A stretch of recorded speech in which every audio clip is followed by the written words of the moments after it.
Experience అనేది కొంచెం matter అవుతుంది. కొందరు ఎక్స్పీరియన్స్ని బేస్ చేసుకొని వాళ్ళు ఓవర్ ప్రైస్కి అమ్ముకోవడమా లేదా వాళ్ళు ఏదైనా గ్యాంబ్లింగ్ చేయడం అనేది అది అవతల వ్యక్తి మనుషులను బట్టి వాళ్ళకున్న టర్మ్స్ అండ్ కండిషన్ బట్టి మారుతుంటుంది. ఓకే. సో ఒకటి ఏంటంటే మనకు ఎట్లయితే ఎక్స్పీరియన్స్ ఉంటుందో పొజిషన్ తగ్గట్టు ఇన్కమ్ ఉంటుంది.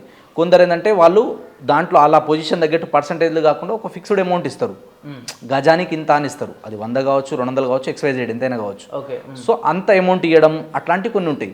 కొన్ని ఏంటంటే కొంచెం ట్రిప్పులు అలాంటివి కూడా ఉంటాయి. మళ్ళీ ఇంత సేల్ చేస్తే ఇంత ట్రిప్ అని ఉంటుంది, ఇంత సేల్ చేస్తే ఇంత గోల్డ్ సిల్వర్ ఈ గిఫ్ట్లు అని ఉంటుంది. కొంచెం బైక్ కారు ఇలాంటి ఆఫర్లు పెడుతుంటారు. అది పొజిషన్కి తగ్గట్టుగా వాళ్ళు సేల్స్ టార్గెట్ అచీవ్ చేసిన దాన్ని బట్టి ఇన్ని స్క్వేర్ యార్డ్ అమ్మితే, ఇన్ని ప్లాట్లు అమ్మితే, లేదా ఇంత డీల్ చేస్తే, ఇన్ని ఫ్లాట్లు సేల్ చేస్తే, ఇంత కలెక్షన్ ఇస్తే అని కొన్ని ఆఫర్లు ఉంటాయి. సో అది డెసిగ్నేషన్ని బట్టి మారుతూ ఉంటుంది. ఒక్కొక్క కంపెనీకి ఒక్కొక్క రూల్స్, ఒక్కొక్క రెగ్యులేషన్స్ ఉంటాయి.